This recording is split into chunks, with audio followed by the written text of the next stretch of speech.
there, this is fixed it. This is my pair of internal Clarks boat shoes or deck shoes, come slippers, although they've got a bit of mud on them because I walked out on the grass. And they've come apart. So this is all nicely in sections, but one of these has actually come off. It had a couple of pieces underneath in there, but getting them back in place seems to be a bit of a problem. So I've been filing this.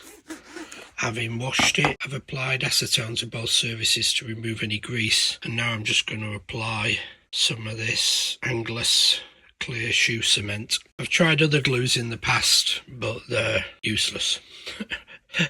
And basically I need to do this, I'm doing it in the garage with the door open because I don't want to get it all over the house. So I'm going to apply the glue here and here, and then leave that for 10-15 minutes until it's tacky, and then I'm going to put the thing back together again. I then plan to use some heavy duty clamps of various types to apply pressure to this to make sure that there's actually a good contact, and also to squash it down to make sure hopefully it gives me a good seal. I then leave it for 24 hours to dry, and with a bit of luck that'll be working great. So let's just apply this glue.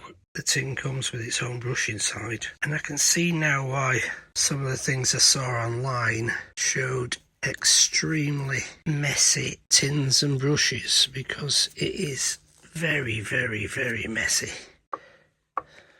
Sure, I put plenty on. I don't want to scrub and scrape with it. Make sure it's all covered on the outside, but that doesn't matter.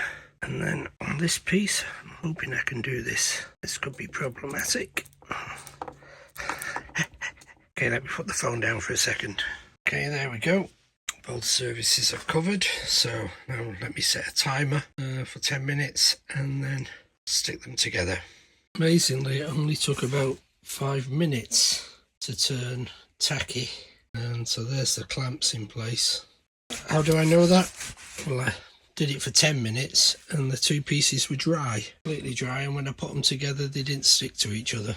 Whereas the tin says, well, it says between 5 and 15 minutes, but there's absolutely no way it was still okay. At 15 minutes it was absolutely bone dry and it wouldn't stick. So we'll be back tomorrow to have a look and see how it's gone. I waited the 24 hours for the glue to set, and everything's holding up very, very nicely. So it's 2 weeks since I repaired these shoes. I've actually been wearing them. It hasn't moved at all, and they're very flexible, and quite often bending over on the ground or kneeling on the ground, so flexing this. But the glue's held really, really well. I'm really pleased with that. So it looks like the glue works. So check out the video description if you've got any shoes that need repairing, and this is really a good shoe repair glue. I think it's a standard, to be honest. I've got another couple of pairs of shoes that I've been hanging on to do some repairs on to see how well they work, so I'll get on and do those videos. Hope you like the video. Please subscribe to the channel and check out my other videos. There are over 650 to choose from. If you like any of them, then please consider clicking on the super like below the video, or go into the video description and buying me a coffee. Thanks for watching. Bye.